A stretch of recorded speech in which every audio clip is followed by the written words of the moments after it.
2009 to 2017 Chevy Traverse carburetor filter replacement. The carburetor filter is located behind the glove box right here. Let's open it and disengage the dampener right here. To disengage it, you pull up and you pull it out.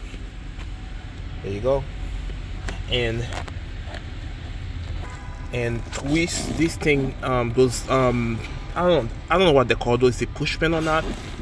You twist it right that way, and you pull it out. Here it is. You twist that the top part, and there is two of them, one on each side.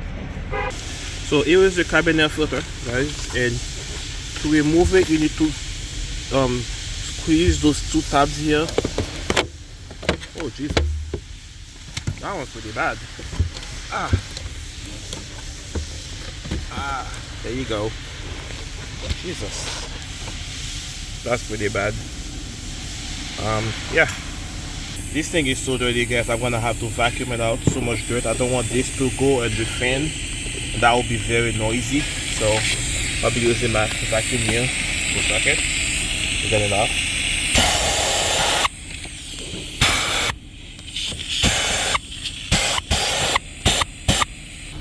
Alright guys, it looks much better.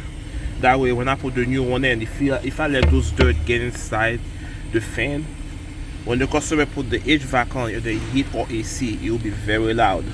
So I vacuumed it so it doesn't happen. Alright. Here is the new carburetor filter. That's the part number for it. For comparison, here is the old one. That's what it should look like.